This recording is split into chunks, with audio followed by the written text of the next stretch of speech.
caravan left Winstead, grit in their eye. Wagons full of goods, dreams bound for Mirrorleth, but shadows lurked in silence, bringing the test of death. The horses' hooves were steady on the worn-out trail, through valleys deep and wide, past the silver veil. Bandits in the night, with greed and foul intent, turned the peaceful journey into swift lament. Run, caravan, the bandits close behind. From Winstead to Mirrorleth, there's no peace to find. Hold tight to your dreams, ride through the night. In the land of Faerû, you must stand and fight. Torches lit the darkness, faces cloaked in dread. Caravan speeding forward, a bounty on its head. The wind whispered warnings through the ancient pines, as Faerû's hills echo with those desperate cries. Wheels upon the gravel, hearts pounding wild, whispers of a haven, just another mile. But destiny in Faerû is cruel and unkind. Bandits closing in, stealing peace of mind. Run, caravan, the bandits close behind. From Winstead to Mirrorleth, there's no peace to find. Hold tight to your dreams, ride through the night. In the land of Faerû, you must stand and fight.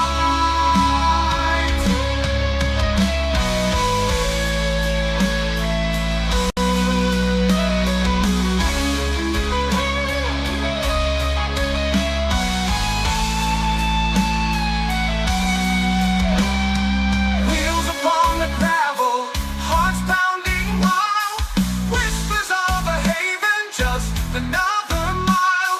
But destiny in Faerû is cruel and unkind. Land is closing in, stealing peace of mind.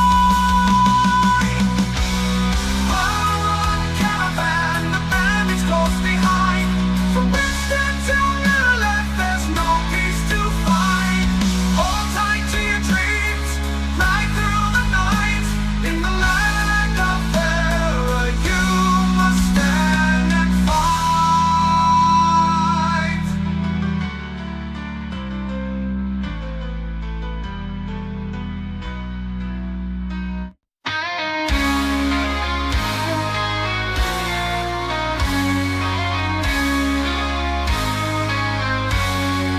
Flash of heroes in the night, phoenix flames burn so bright. Threats arise, they stand tall, defend the world, never fall.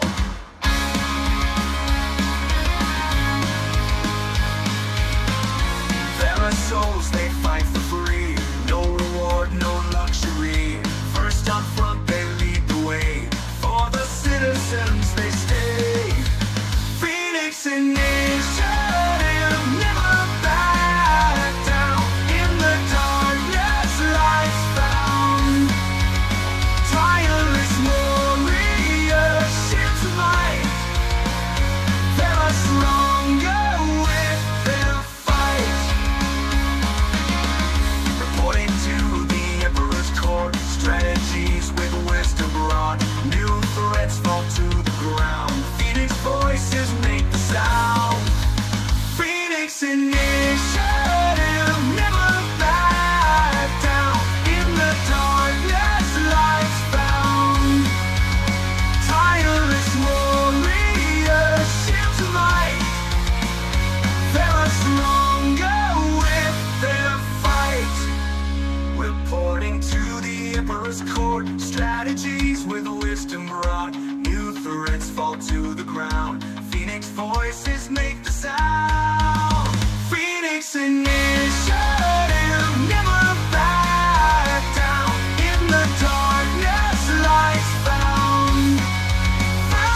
they're stronger with their fight.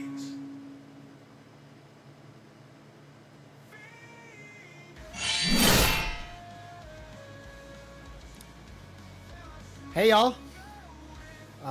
So let's before we even get started and pretend like I set this stream up correctly on the first try. Vladis, can you say something and just verify that the stream can hear you? Oh, and see, are you muted? Am I? I'm probably doing it incorrectly myself. Okay, Hi, everybody. Okay. Just making sure. Can someone in chat verify you can hear me and you can hear Vladis and it's loud? Vladis too loud? I can lower myself down. down. I can lower you down. It's no big deal. Okay. Yeah, I can lower Vlad down. V-Man has a megaphone. He's much louder. Sorry. But it should be better now. It should be better now. Can hear both. All right, awesome. Appreciate it. Splinter, Mabari, Wagsy, Levi, Thruck, all you guys coming in hanging out with it. I appreciate all of you guys coming in here. Mic up a bit. I can do that. Yeah, appreciate you guys coming in. So, Vladis, before we even get started, you want to tell everybody who you are and what you do and all that? I mean, at this point, I think everybody in the Ashes community knows who you are, but on the off chance, bro, get after it. Hey, like I said, I honestly just appreciate the opportunity to come and chat with you, boy. Zillin has been the person that kind of brought me into this whole thing. So he was supposed to be my first episode, and then ended up being the second episode of the 1v1 podcast. But basically, my name's Vladis, if you don't know me. Talk Ash as a creation. I stream on Twitch, make YouTube content for the game. So yeah, that's pretty much me in a nutshell. Just very simple, straightforward. All right, that's good. Your two favorite streamers, Maz says. Awesome, man. Well, glad you're here to hang out with us. So, Vlad, interestingly, since you came onto the scene, you've interviewed me like, what, 4 times? Or something like that. 3 or 4 times. 3 or 4 times, and I've never had the opportunity to interview you. And I was streaming earlier on in the week, and we were watching a video from a creator that you may not have even heard of, despite the fact that he has thousands and thousands of YouTube views. Named Moonman OFC. Have you seen Moonman? Yep. I actually, because of you, I reached out to him. Oh, okay. I watched a couple of his videos, and I'm like, wow, this guy makes really good content. Yes, so yes. I'm gonna probably be having a conversation with him probably around September, or not September, probably like July or September or August. Okay, cool, So- cool. Well, I'm glad that I was able to facilitate that and make that happen. That's awesome. We're watching his video and on basically weapon attacks, weapon combos, and all that stuff.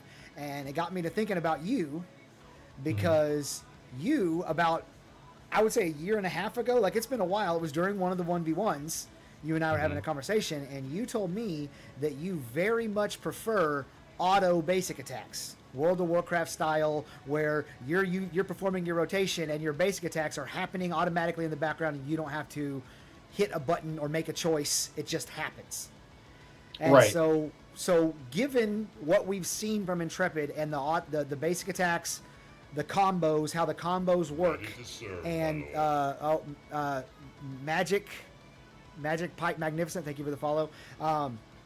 But yeah, given and the skill trees and the huge variation in basic attacks, I'm wondering, have you changed your mind, or have you even started moving in the direction of changing your mind on auto basic attacks?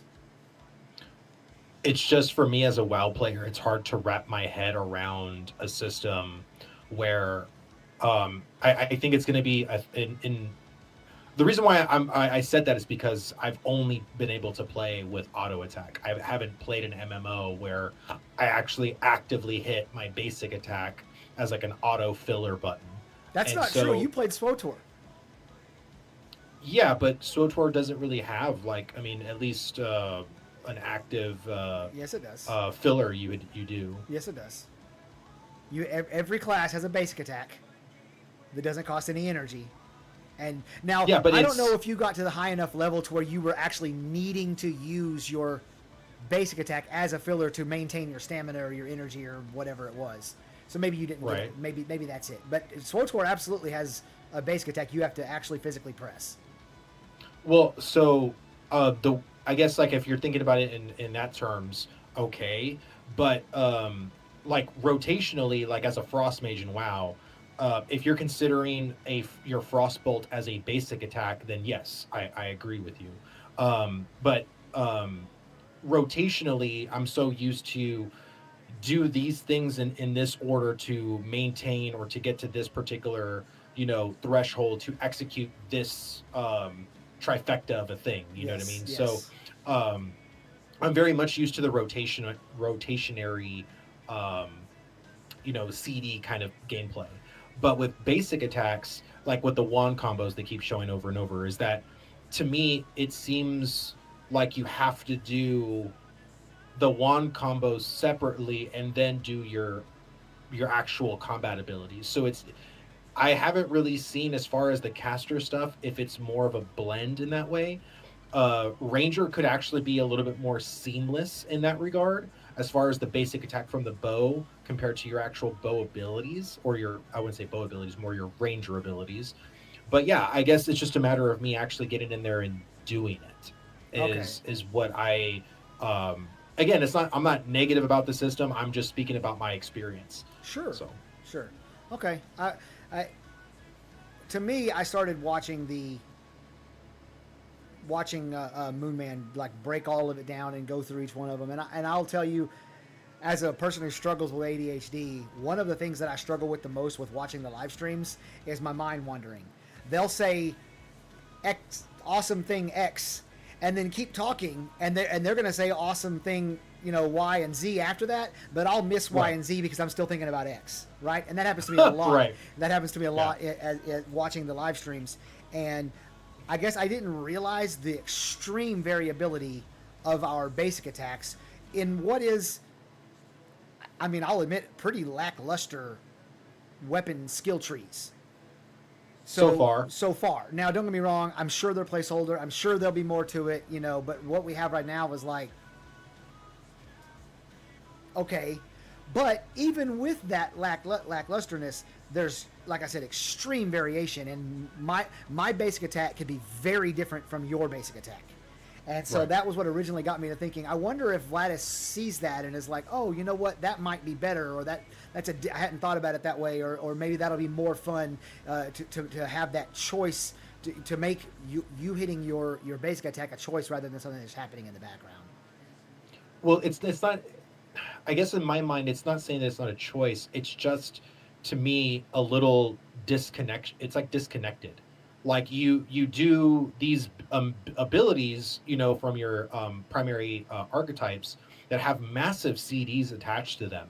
So whenever Steven isn't playing God on stream, and you actually see the CDs associated with, some of them have like I think the lowest one I saw was a 10-second cooldown. So you basically just push all of these buttons, and then as a wand combo, you just one sh, one beam Yeah. until your CDs come back out of the cooldown. And Right. to me, I don't know if that sounds riveting. I don't know.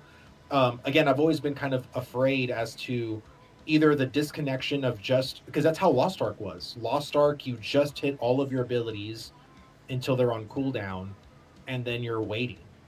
And so and again, you're not going to be really waiting in per se for ashes, but it's just that downtime is just going to be your weapon combos. But what I want to see more or less is like how these like combos actually intertwine with the abilities.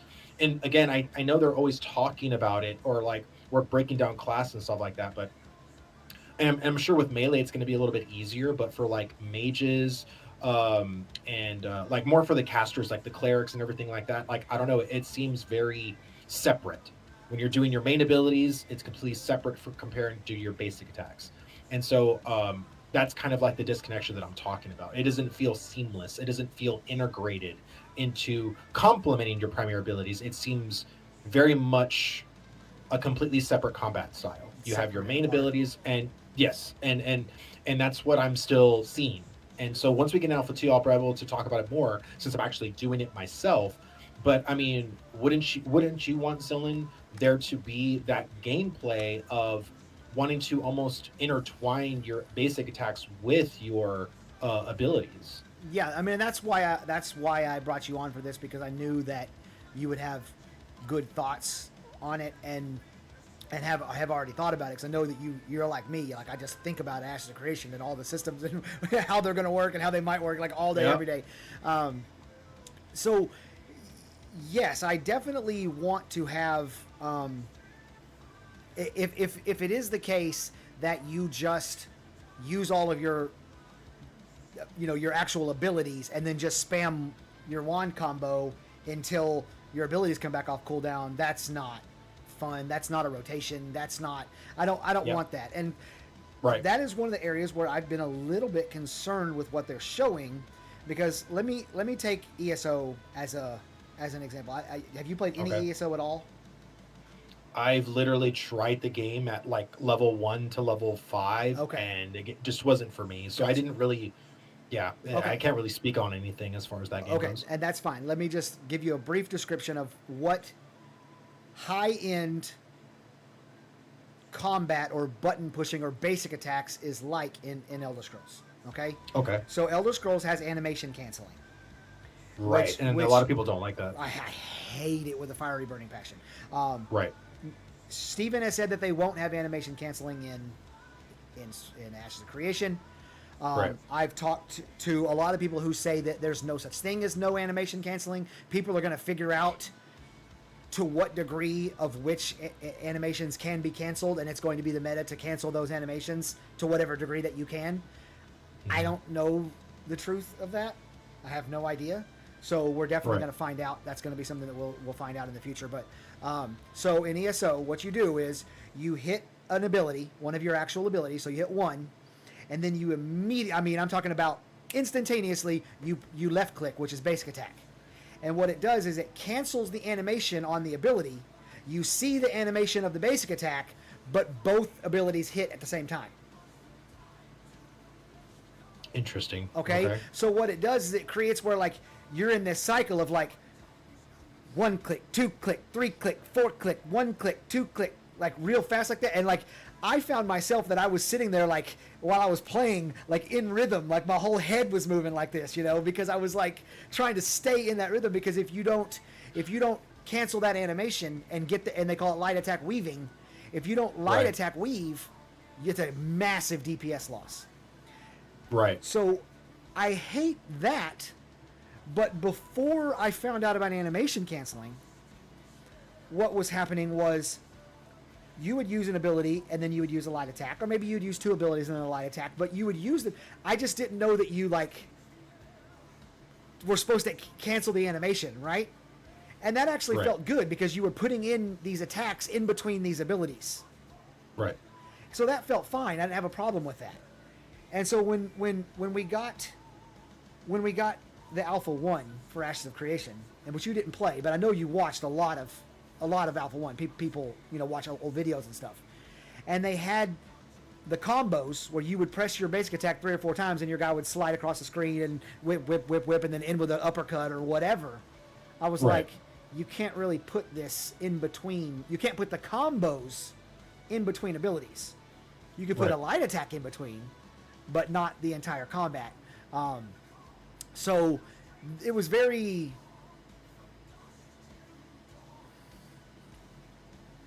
It was fun, but I was wondering, like, rotationally, how are we going to have rotations? And that's what you're asking the same question. Don't you want to be able to put those things in between?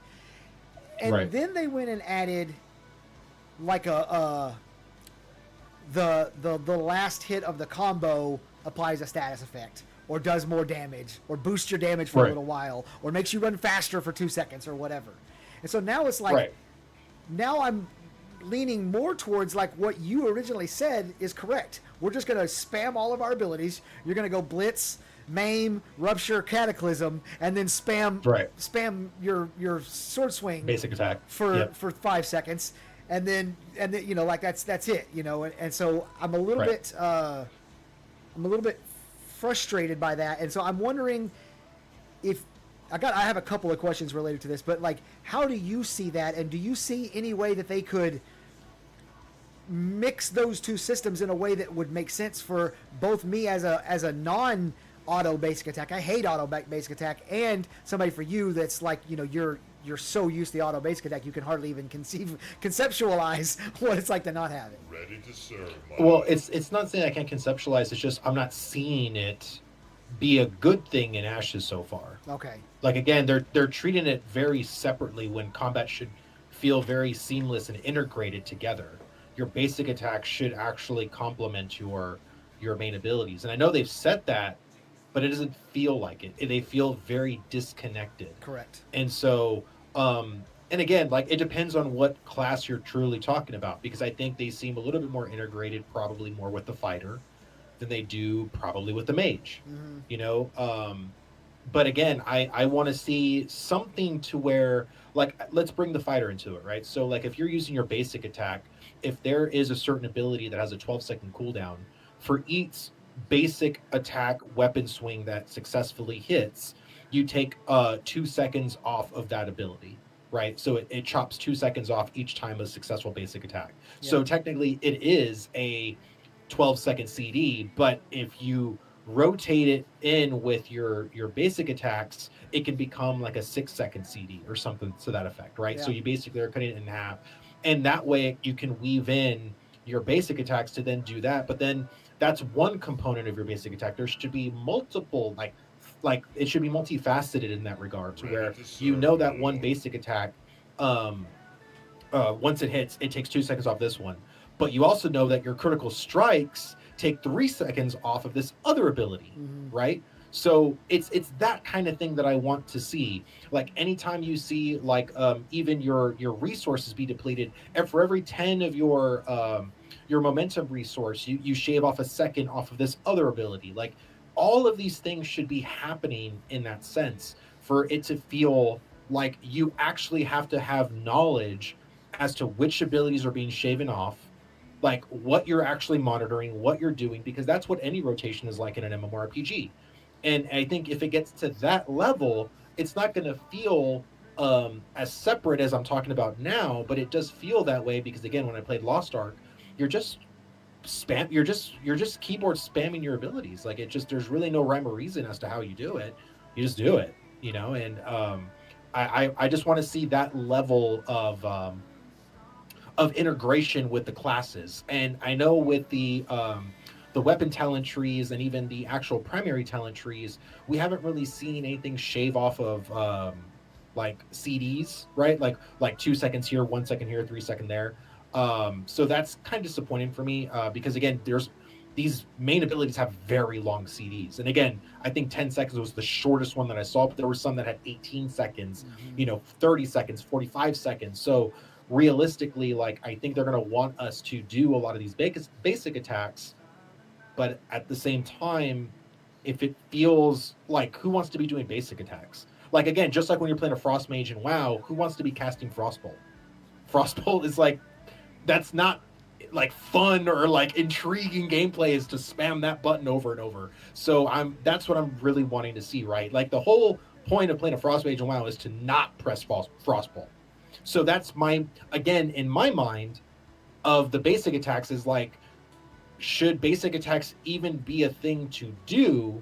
But I understand they want that to be a core thing, so let's make it a core thing, right? Let's actually incentivize you to do these basic attacks and interweave them in a way that feels very natural and very complementive of your rotation and your major cooldowns. Okay, I'm right there with you. I totally agree with what you're saying. Let me devil's advocate just a little bit. Let me be Steven for a second. Okay. Okay, so Steven would say, and I'm spitballing here. I don't know if Steven exactly say this, but if I understand Steven at all, he would say, Zillion, Vladis, you two have both spent too much of your MMO lives playing WoW or WoW clones, where rotations are the core to the game as far as the combat. like being better at combat in WoW or SWTOR or some of these other games is largely, are you better at your rotation than the other person? And so you Right. have built memorizing rotations, the importance of rotations, everything about a rotations has been built into your whole core world. And what we're trying to do is we're trying to make every single choice that you make in battle be an important decision.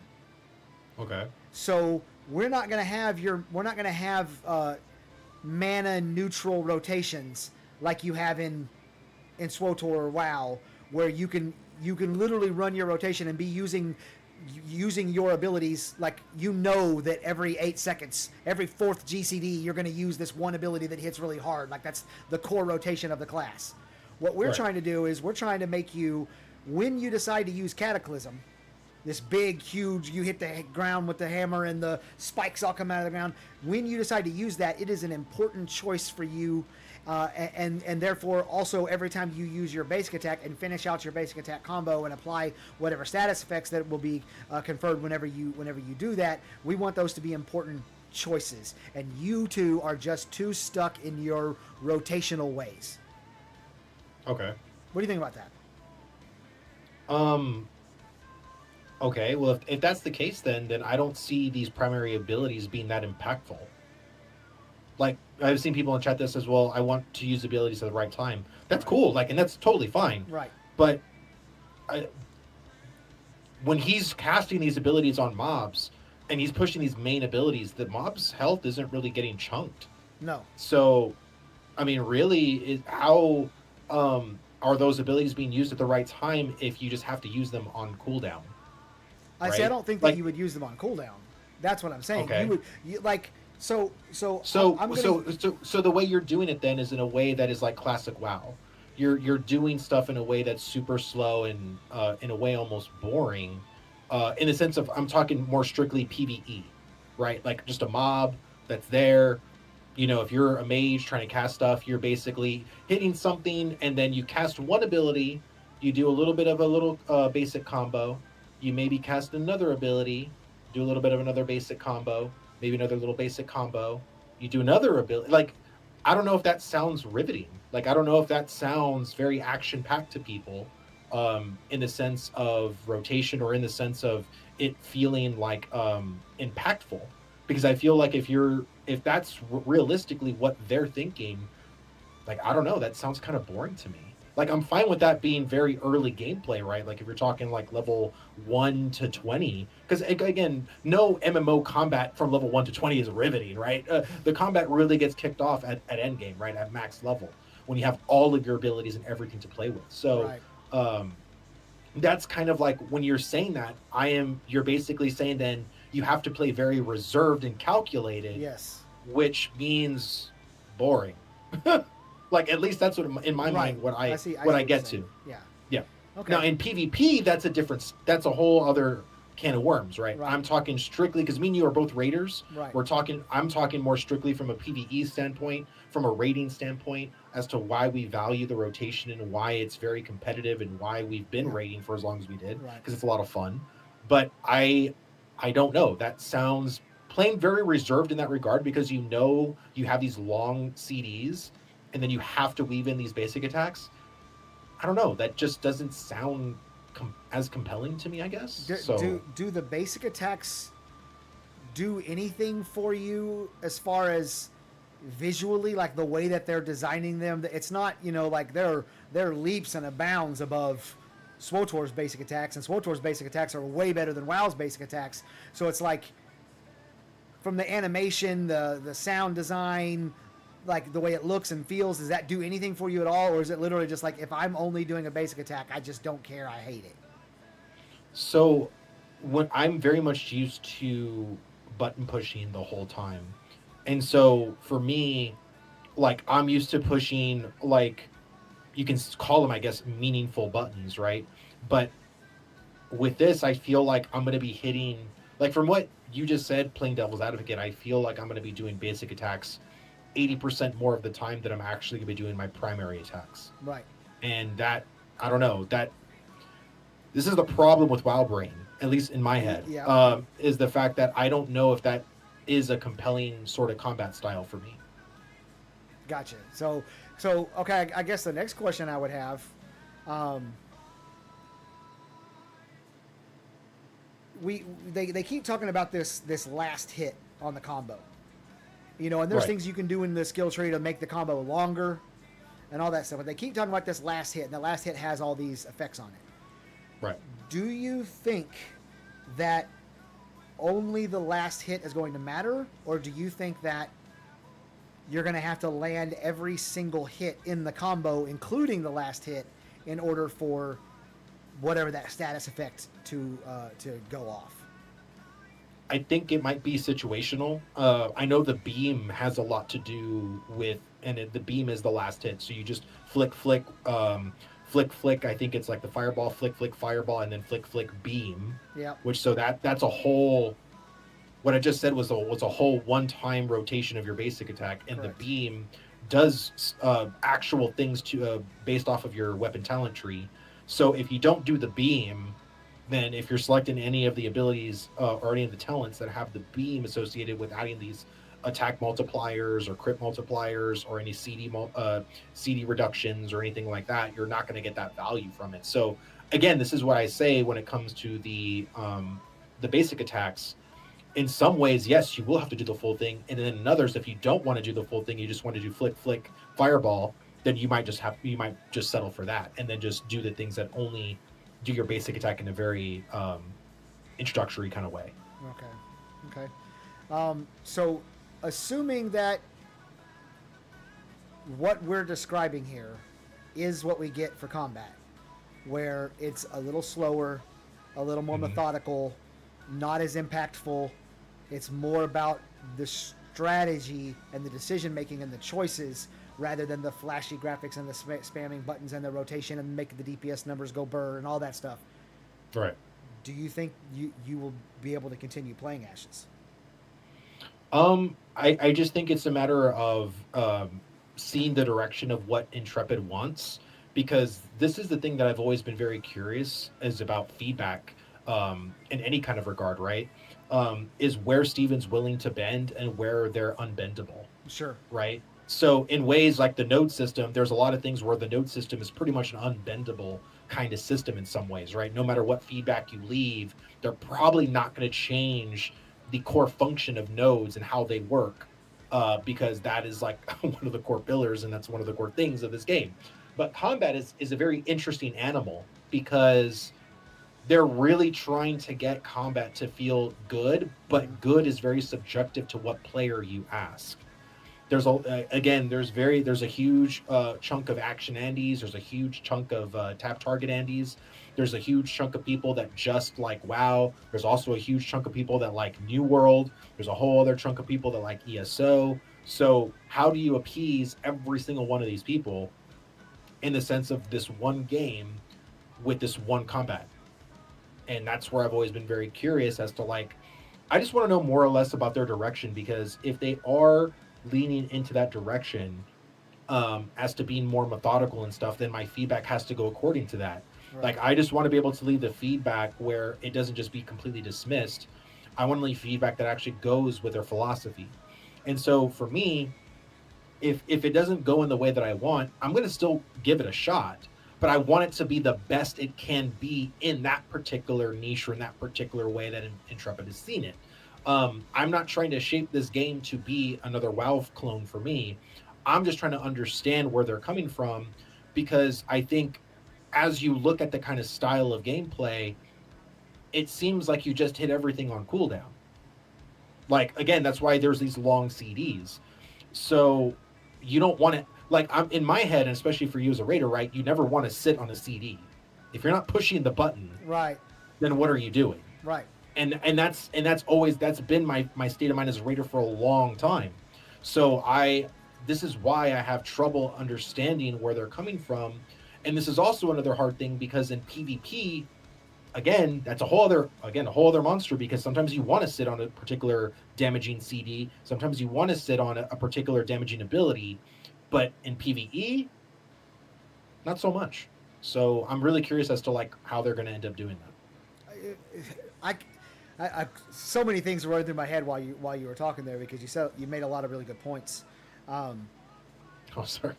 No, it's okay. So before I get to some of the other stuff you said, I want to ask you this question because this is kind of my brain's always going, and I've been like formulating this as we've been talking. Right. What if they kind of what I'm going to say after this completely negates what I'm about to say, but that's not the point now. Okay, so what if they made it where they combined kind of what they have now with the ESO model minus the animation canceling? And what I mean by that is if you use a basic attack, just hit one left click, okay, one basic attack, and then you use an ability, and then immediately followed up with another left click, another basic attack, that is a combo. The two basic attacks are combos. And so if you keep doing that, you can chain out the entire combo by going basic attack ability, basic attack ability, basic attack ability, basic attack, without animation canceling. Do you think that would interest you? Well, again, I kind of agree. I mean, WoW does have animation canceling, but I don't think it's in the degree of the way ESO does it. Because like if you do like a Blade Storm in WoW, like on a warrior, if you animation cancel midway through, you don't get the full damage of the Blade Storm, right? You only get half of the damage because you cut it off halfway through. And so I think there was someone in chat said that they would like animation canceling, but in the sense of being more defensive in nature and not being offensive. And I really agree with that point. And again, for me, never playing ESO, all I can say is I don't want me as a content creator to make videos as to why offensively you have to animation cancel Cataclysm, because the last portion of it is basically just useless and you just need to get out of it so that way you get the actual full complete damage of Cataclysm but don't have to sit through the entire thing. That to me is shit. I don't want to do that. I think that's really bad. But I also, again, I want it to be in a very even balance. I want the abilities and I want the basic attacks to feel in line with each other. I want them to feel very complementary with each other. And I feel like right now they don't feel that way. So that's my issue. But once we get in the Alpha 2 and I can actually play with it and I can actually see these talent choices and actually push these buttons myself, maybe I'll have a whole other different taste. But from what I've been seeing, people are enjoying the combat. So that's a great thing. I love the animations of everything. I think the VFX still need to be kind of toned down a bit. But for the most part, like I'm really loving the way the combat looks.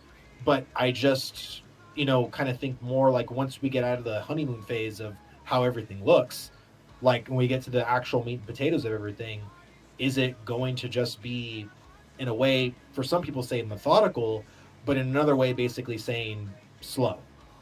So. Yeah. I got to tell you that I do believe that some version of the Devil's Advocate that I played earlier for Steven is what we're going to get. I think that rotations, just as a whole, as someone pointed out earlier in chat, are a PvE thing. Right. It's something that we are used to as PvE players. We've been doing it for so long. It's so ingrained into our very core that that's not going to be what we're doing with Ashes of Creation. I think that they are looking at this from a PvX perspective, and you can kind of let that PvX be defined how you want, because I've noticed that everybody in the community defines it differently, kind of like server meshing. So I think that we're going to get some version of, kind of like you said, disconnected. I'm going to say non-rotational. We're going to get non-rotational combat, because they are looking at it from the perspective of PvX or more PvP than PvE. Like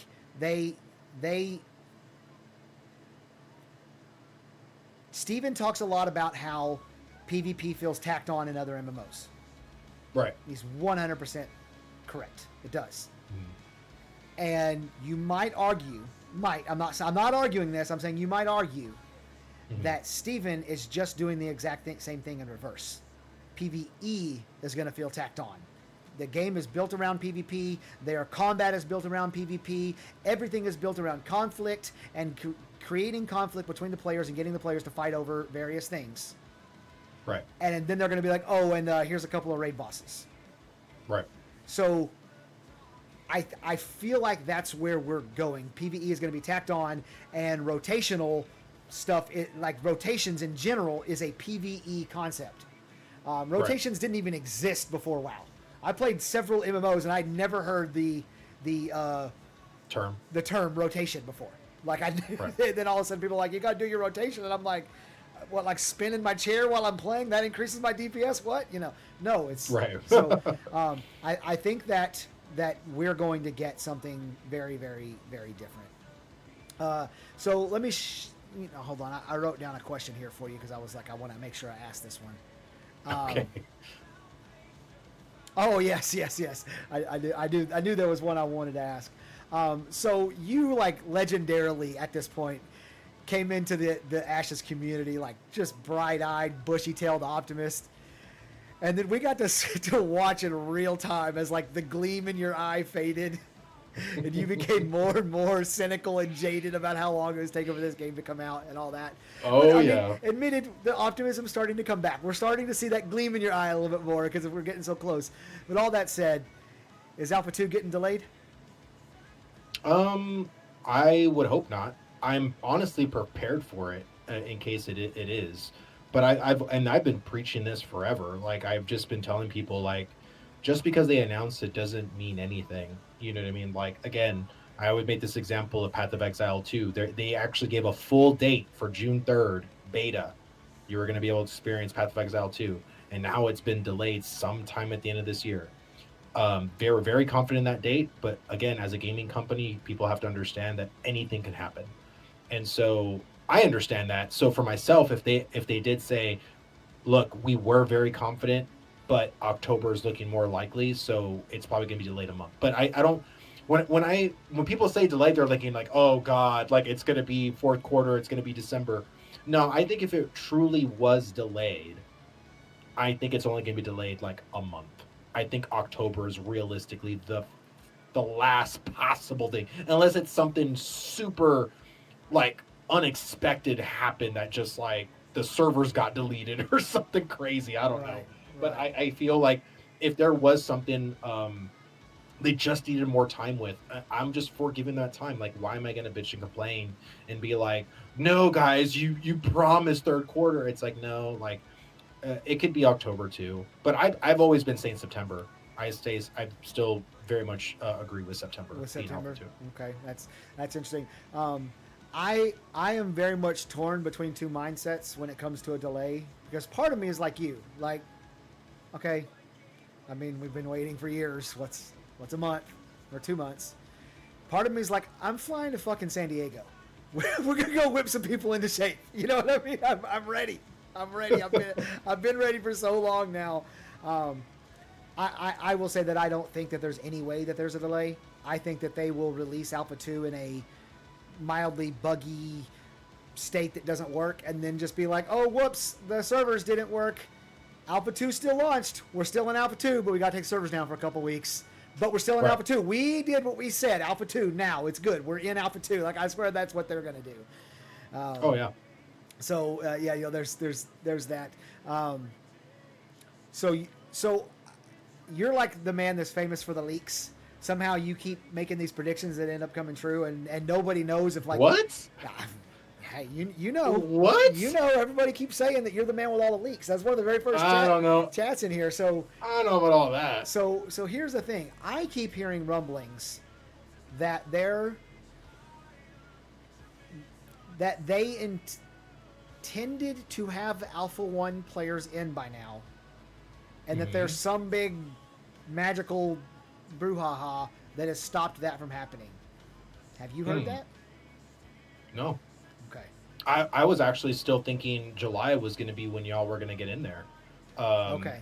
I still actually believe that personally. I think spot testing for Alpha 1 members will start in July, because I think July, if September's still on the docket, you know, which again I've always believed. Yeah. I think having 2 months of getting more people in for these node sieges or Node Wars or just any kind of the big things to really test the limits of their servers, Right.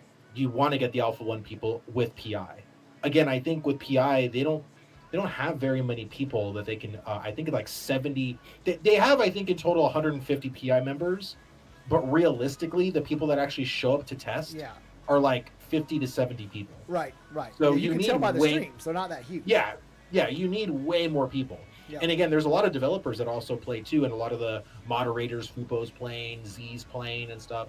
So basically, yeah, like I think if they really want to see what their servers are capable of before they send in the tidal wave of the, in my opinion, 200 plus thousand people, yeah, you need to bring Alpha 1 members in pretty quickly. So Okay. I still think July and August is going to be on the docket for you guys. Sadly for me, I won't be able to be in those cool guy conversations since I wasn't in Alpha 1. Oh my goodness! Can't you upgrade to Alpha 1 now though?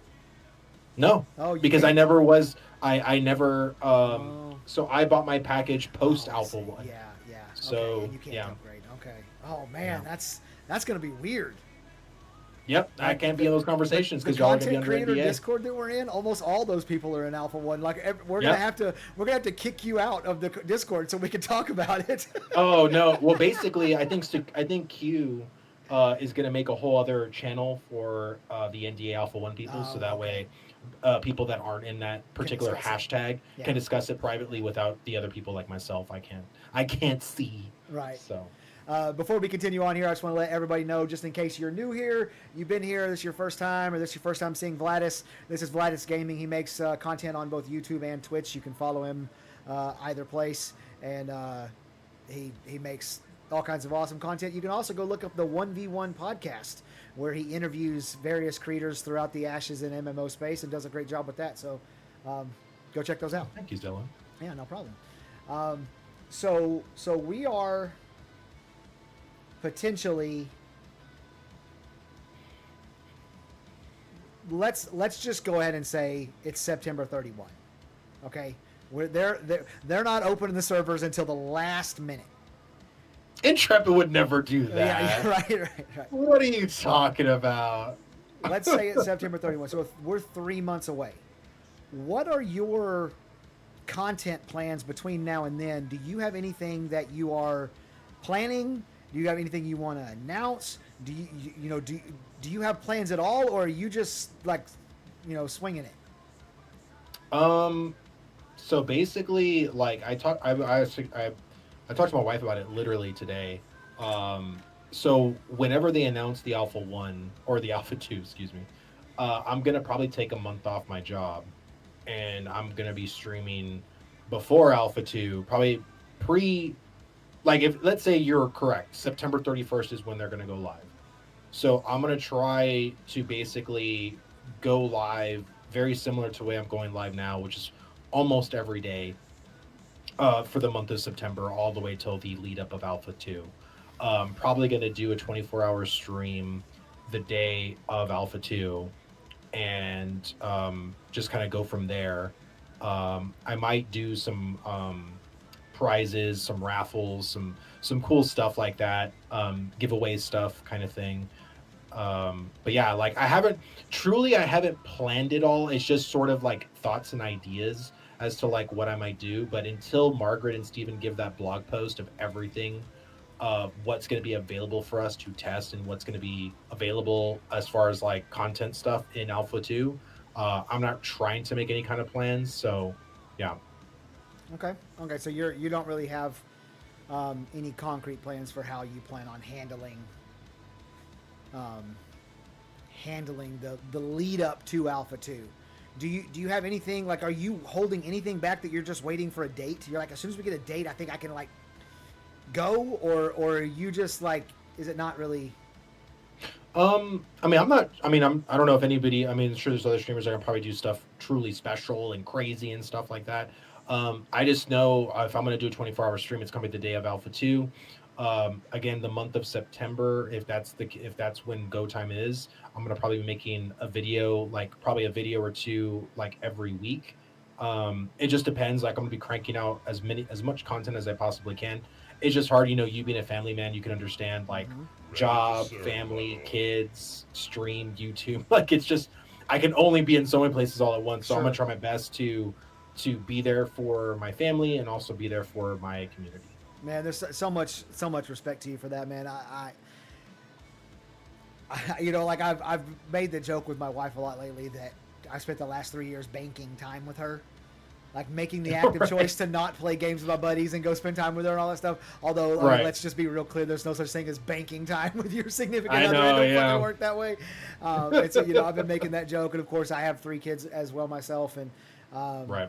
and yes, it's so hard, and you want to be in the community, and you want to be out there talking to people and making videos and streaming and doing all those things, but you know, Right.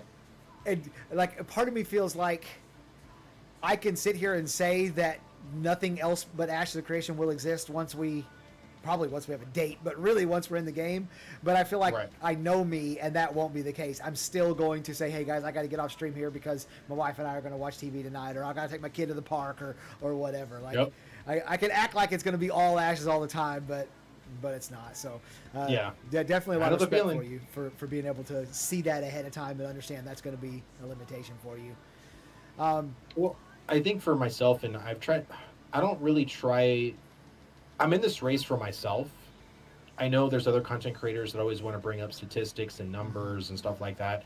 I am just kind of like with blinders on with what other people are doing. Yep. Because I think that it just adds more stress. And I can really only try to focus on me. So I just focus on like my family, I focus on my job, and I focus on my YouTube and my stream. So that way I can just see where I was a month ago and have I improved this month. That's how I kind of look at it myself. Like I don't really try to go and look at like other people and what they're doing. I wish everybody success. I do watch, I've started to support you, Burns, Q, Roar, anybody making content for Ashes because it takes a very kind of very specific individual to make content for a game that quite literally doesn't exist. Right, So right. it's a lot of passion involved in that, and it takes a lot of work to do YouTube. I mean, for the people that have done YouTube and understand that, for people that have never done YouTube, think, oh, you just turn on a video, like you just turn the camera, make a video. Yeah. You tell them how easy it is, then Zillin. Tell them how easy it is. Tell them. Okay, I'm gonna tell you. I'm gonna a little bit of how the sausage is made, a little behind the scenes thing. Okay, the 2 criteria for the content creator program are quality and consistency, and I think you can make the argument that I've never had quality and I only had consistency, like during the Alpha 1, before and after and during the Alpha 1, right? Right. And there was a time during like the real dark days, maybe a year and a half ago, when like it was obvious that we had been in the between Alpha 1 and Alpha 2 for like a year and a half already, and it was obvious that we had a long ways to go, and the hype, I mean, there was no hype, there was no attention, there was no eyeballs. Oh, yeah. And I was like, I could sit here for the next 15 to 18 hours and record a video and edit a script and edit it and, you know, all that stuff and get 684 views. Right. Like, it just was not worth it. It was not worth it. And so now people like myself, and there's a whole host of these creators who used to create for the game, who used to be known, used to be popular in the genre, you know, in the space or whatever, who are going to miss out on this content creator program because it wasn't worth it there for a long time. And that's fine. It's not a big deal. Like I said, I never had quality, so it doesn't matter. I was never getting it anyway. But it's just interesting that the way the hype wave has gone, like, and now it's coming back, and now you're starting to see all of your favorite creators are starting to trickle back into the space. And I suspect that as we go along in this process, you're going to see more and more and more of those old school guys that people have forgotten about, you know, come on back, because it's going to be worth spending the time to go ahead and make something. So, have you heard my War Within theory? No. But can I say something before we get into that? Sure, go ahead. Okay. And Dylan, you know I have a shit ton of respect for you. Sure. I just wish that you would have had the mentality to not care about The the views? views. Yeah, sure. Because people just wanted to see you.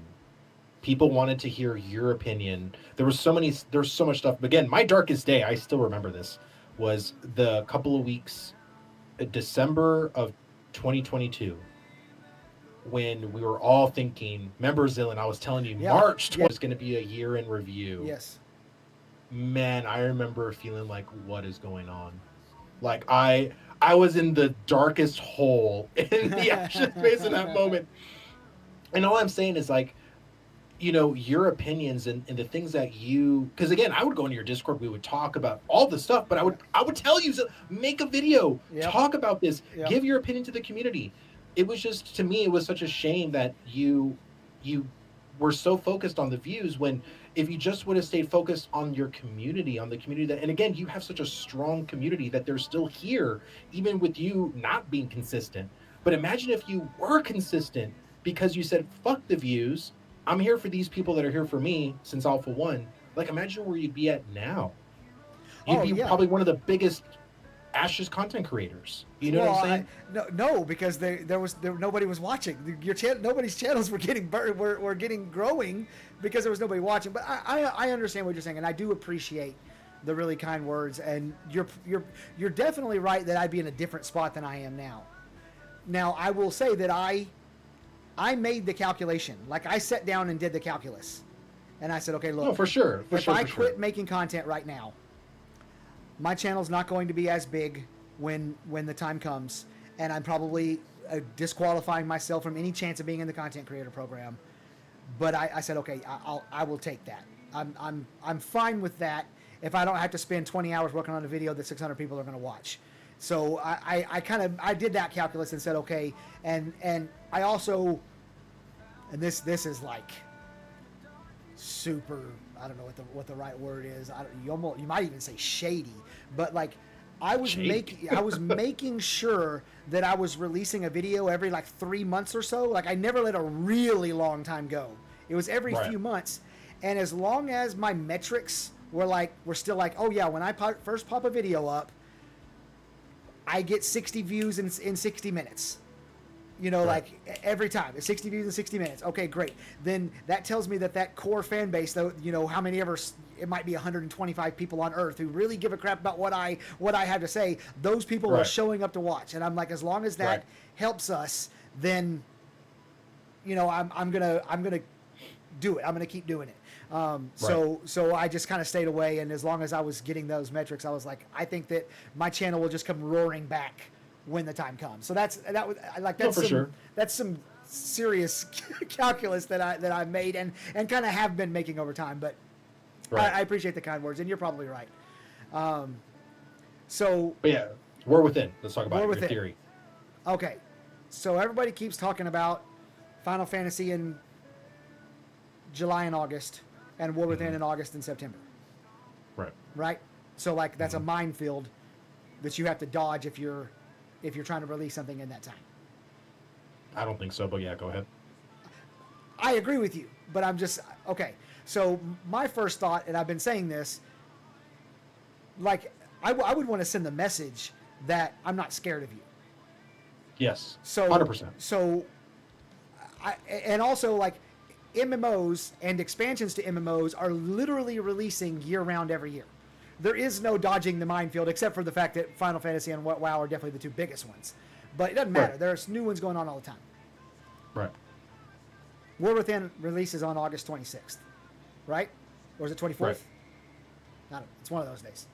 I think it's the September, or is it? It's August 22nd. I think. Sorry. August 20. Okay. 22nd or 23rd. You know. Okay. Let's say it's 22nd. Launch Alpha 2 on August 22nd. Number one, you're walking in the room and slapping your dick down on the table. Yep. I'm not scared of you, WoW. We're not scared of you. However, don't get me wrong. A lot of people who have Alpha 2 access are going to choose to go play World of Warcraft at the expansion rather than Alpha 2. And it allows Alpha 2 to get off to an easier start. There's less queues. They're not slamming the servers as hard, and then over the next 3 weeks, which is about how long it takes before you get bored of a WoW expansion, people will start trickling in, and then your servers can get slammed, but you have like 3 weeks of a little easier time, and you set the tone of I'm not scared of you. Right. What do you think about that? Yeah, 100%. I mean, I think it's just one of those things that, and again, I understand from the community's perspective because there is WoW people in the Ashes community that want to play War Within. Yep. But again, you're literally talking apples and oranges to me because you're talking about a completed game of an expansion compared to a testing phase. Correct. And this is why I also think sneaking in with another major MMO release is actually a good thing, because sneaking under the radar is what Ashes should do. Agreed. Because if they try to have their own spotlight for Alpha 2, now is not the time to have spotlight. We will continue to have spotlight. Asmongold will continue to react to Narc's content or react to the live streams, even circa past Alpha 2 and its launch. Can we start a fucking petition to get Asmongold reacting to Burns' content instead of Narc's, please? Dude, I've had people put Burns' stuff on Asmongold's Reddit, and I have yet to see him react to it. So I don't know, but yes, I completely 100% agree with you. Let's get a petition, get the entire Ashes community to sign it and send it over to him. No, you're exactly right. Under the radar, just release. We don't know what we're looking at with this. I mean, and realistically, the War Within, you're going to play it for a week. Right. Like, literally, you're going to play it for a week, and you're going to be done. Right. And waiting for the next thing, the next month, or the next patch. So, it's I don't know. I guess for me, it's like, I don't really want the Alpha 2 to be so overhyped, because it is a testing phase. Because I feel like there's going to be certain big streamers that might take stuff out of context or feel let down by the product because they're thinking of playing a game and not testing an unfinished product, which is what Alpha 2 is. It's an unfinished. It's a testing phase. So I don't know. Do you think that the rise of early access and the fact that we all buy games, like everybody, all of us, we all buy games that are incomplete and that are still being worked on, and you get in and there's broken systems and half there, and that little 3-letter phrase that breaks my heart every time, WIP, work in progress. You know, there's a system that you're working towards, and you get there and it's like, oh, just kidding, the end of the system. Do you think that has made it easier for something like what Ashes is trying to do, where they can just be like, look, it's basically early access. You've played early access, you know what it's like. This is early access. Do you think that like the world and the gamers have been conditioned to kind of accept alpha, beta play, or testing, or early access? Yeah, I think, and this is why I think the depression in the MMO community is at an all-time high. I feel like people are looking at PAX Day, and they're enjoying it for what it is, but a lot of my people in the Discords that I've been to aren't playing PAX Day at all. They didn't even purchase the early access for it, because the first 2 major tests, the company didn't even listen to their feedback. The game actually got worse from what they told me. Yep. The storage space wasn't fixed. It took all of these materials. They actually made it even more so the case of where it takes an entire village to get all this stuff together. There isn't really like a PvE thing. It's way more sandbox. There isn't truly any MMO elements that I can really see in the game. So really, can you call it an MMO at that point? I mean, yes, there's a lot of people playing, but I don't know. I think the term MMO has been thrown around for so many projects lately, and I think that's the other reason why I think the MMO community is just at a depression. Because I think for all of us that have played MMOs, we can understand what is an MMO, but honestly, PAX Day is just a survival game. And I don't know if it's a good one at that. I'm not, me, Zilla, I'm not a fan of survival games, but you're not at all. I'm not at all a fan of survival games, but it's really truly depressing right now. So, but this is why, again, I've told you this, I've told many people this. Alpha 2 is going to be here for the next 2 to 3 years, guys. We have plenty of time to hype up later.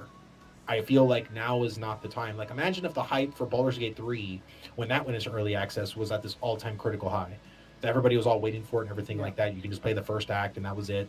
Like, again, I feel like that's only going to really happen for Ashes for like the month. I think the first 30 days for Ashes is going to be crazy. After that, people aren't going to care, because they're going to realize it's just testing phase. There's not that much content in it. I've already done everything in the game, so I'm just going to wait till there's a new patch or a new update or whatever. And that's going to be the life cycle of Ashes up until the launch. That's interesting. I don't necessarily agree with the 30 days thing, And I think that's a little bit of WoW brain going on there, and that's okay because, like as you've pointed out several times, that's that's the game that you played, and so that's where you understand it. I do believe that Ashes of Creation is creating a suite of systems that's going to create basically perpetual in-game play that's going to be player driven, kind of like New World, but better. Like, people stuck around in New World for the wars. There are still people who don't really like New World who play because of the wars, and Ashes of Creation is going to have wars on steroids. And so I want now, but for like pure PvE players like yourself, you're either going to have to play for 30 days and be like, I'm bored, or really, really adapt to that PvX and PvP and struggling over territory and land management wars, all that type of stuff. You're gonna have to do one of those two for sure. Well, I think when I say that, what I mean is if we do have, let's say, 200,000 people want to do Alpha 2, I think the majority of them, I would say 80% of the Alpha 2 people will play Alpha 2 within the first month. But by the end of 30 days, we might end up having 25 to about maybe 50,000 people after that. Sure. I know a lot of people will drop off, but I think the relevance, I think it's going to spike, and then it's going to drop, and then it's going to stay at a pretty good rate, and then only spike when the new update. Like, can you imagine the spike when they put augments in the game? When they put secondary archetypes in, when they put naval combat in, when they put nodes leveling to level 6 in, it's going to spike every time. But the thing is, it's going to be here instead of here like it is now. There's going to be a lot more interest just generally than there is right now. I think that's going to be really key to kind of all of it. Yeah, it's going to be one of those things where it is going to have its ebb and flow. But what I'm saying is like, the end of 30 days, it's going to ebb really far down. And then, again, I myself, you, many other content creators are still going to be streaming the game because I know this is a marathon and not a sprint. Mm-hmm. So you're going to see a lot of the major people like the Asmongold, the Tim the Tatman Shrouds. They'll stop playing probably after a couple of weeks, but maybe I'm wrong there. I honestly hope I am, Zillan, because it would be so cool if these people played just like a slice of this game, and even with everything not being released at the start of Alpha 2, but what's there really resonates with them, man, that would be, I think, very special, because that is only going to ignite their passion again for MMOs and be like, dude, this game is so much fun, and it's like 20% given to me at this point. Right. I can't even imagine what 80% is going to feel like, damn near not even the 100%. So I truly hope, but I think it's not saying I'm being pessimistic. I'm just trying to be realistic, right? Sure. So that's all I'm trying to do. No, I get you. There's I don't think there's any chance of Asmon and Tim the Tatman and some of these people, especially the people that Steven interviewed with, that are all pretty hype about the game. I don't think there's any chance they stick with it. Maybe at launch, maybe. But in a testing phase, they're going to come in and they're going to leave. But I do think that, man, and this is pure speculation on my part because we don't know. But assuming that this game, and especially the fights over territory, which seem to be well thought out and not hastily put together like PvP is in other games, are going to be so fun and so engaging, and not just on like let's take New World for example. In New World, your territory gets put into contestation or whatever, it becomes contested. Yeah. And then you have to defend it. And then, if I remember correctly, it's not the next day. You basically get a day off, and then the next day, 100% somebody will have contested your territory, and that cooldown period between contested periods is over, and you got to defend your territory again. So you have 1 day of respite, and then it's back, and you're just war, and it just never ending, and then that creates so much changing of sides and people. It's crazy, just crazy. Okay, with Ashes of Creation, there's going to be more time in between for you to build.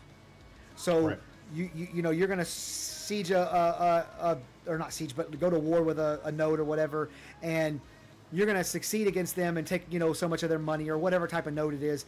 And then in 6 weeks or whatever, you go try to war them again, but like the mayor set a tax rate right and set off some, you know, whatever. We don't know how it's going to happen, but they've done everything right. They've attracted way more citizens. They've leveled up a little bit. They have better defenses or whatever. And now you go in there and you get your ass kicked by the same people. And that type of slow growth over time and changing and moving without it just being like, it's kind of like a song that's just all crescendo. Right. It's like New World's just too much. It's just all the time, and it's like this is going to have these ebbs and flows that's going to keep people interested over a much longer period of time. With obviously huge spikes when like major things happen, like castle sieges and stuff like that. So I think that some of the mid-tier streamers, the community will be so thrilled with this game and stick around, and the because the streamers stay where the eyeballs are, right? And you will kind of know if I stream Valheim today, 112 people are going to watch me, but if I go back to Ashes, I had 380 people watching me yesterday. I'm going back to Ashes, and I think we may keep some mid-level streamers for longer, and that's going to be really good for the growth of the game. And I know I don't know. I have strongly suspect that's Steven's whole strategy.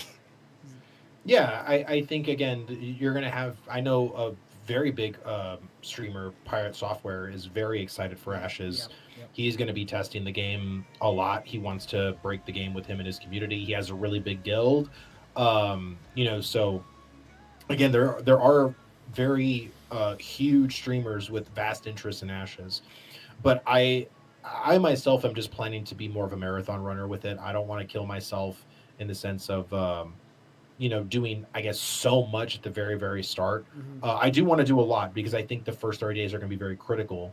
But after that, I think I'm just going to kind of chill because, again, we're going to then understand where the ebbs and flows are, like when the adrenaline is spiking back up again. Because you can't keep adrenaline running 100% of the time. There's just no way. There's just absolutely no way.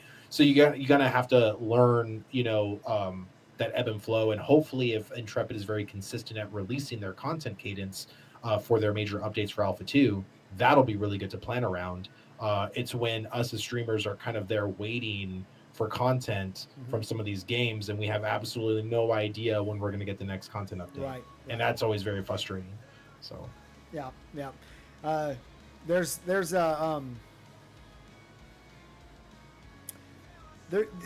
definitely a like that spike thing. Somebody in chat said if the game gets constant big A2 updates, people keep coming back to it. Yep. And Fangline said that. And by the way, we haven't really acknowledged chat a whole lot today. We've just had so much to talk about. But I do appreciate everybody who's throwing in their comments and all that stuff. And we may go wrap up and pick up some of this chat here in a minute. But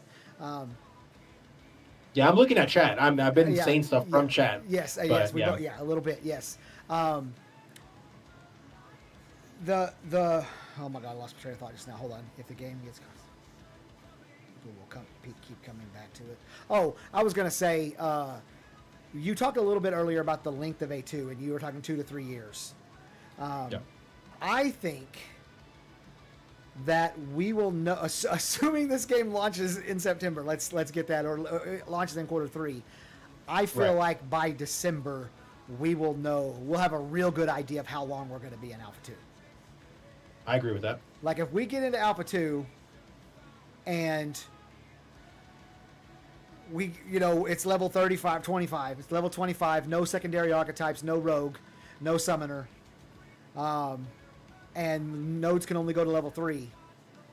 And by the time December rolls around, all that is still true. We're going to be in Alpha 2 for a minute. For a minute, right? Yeah. But if we get to December and they've already raised the cap to 35, we have secondary archetypes but no augments, nodes can go to level 4.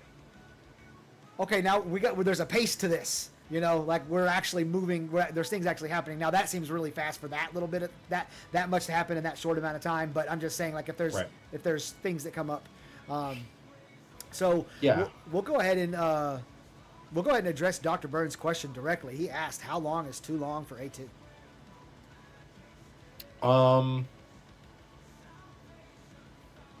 10 years would be too long. 15 years maybe would be too long. And I'm not being facetious, to be honest. There's a lot of people that always say 2032, 2040. But realistically, I Rive said 5 years, that he can honestly see Ashes taking 5 more years to be complete.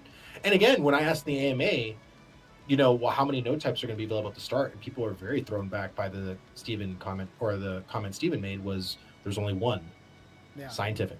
Scientific. And everyone was like, what? Like there's only one? Right. So again, how deep this game is, Dylan. Yes. Yes. How incredibly deep this game wants to be. All of the systems present in this game. Again, I still feel like 3 years could be, 2027 could be a good time. You know what I mean? And again, I think you're totally right. Once we see what the first major update is after the release of Alpha 2, we will then have a very good idea as to when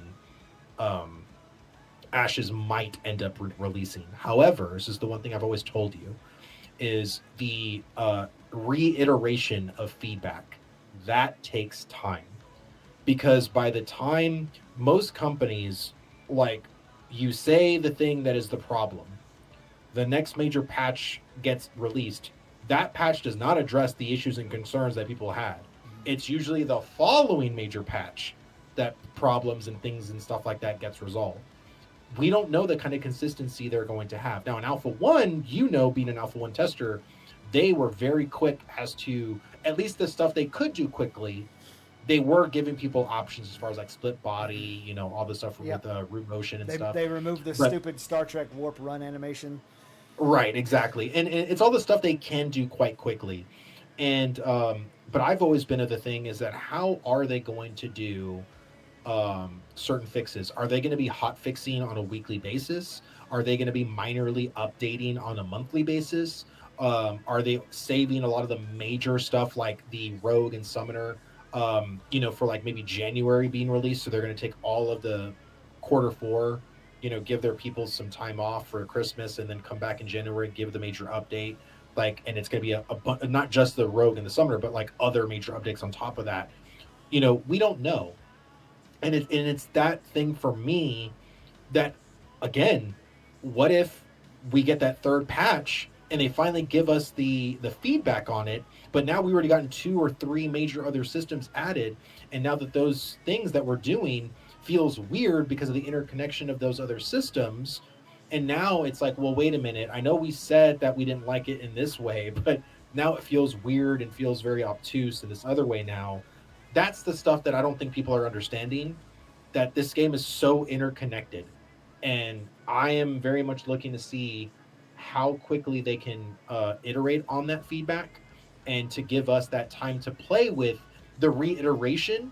But sometimes that reiteration can go in even a worser direction and not a better one. Sure. So it's just, for me, I'm willing to play ball with them. I'm willing to understand that, hey, I'm not a game developer. I can understand how stressful it is on y'all's end, because I know as a gamer, we want this game to be the best it possibly can be. But at the end of the day, that's why I say for myself, when Rive said 5 years, it's I myself realistically can wait for 5 more years for this game, if they're going to deliver on every other major thing. And again, I know we haven't even mentioned the server meshing stuff, but that is truly exciting to me.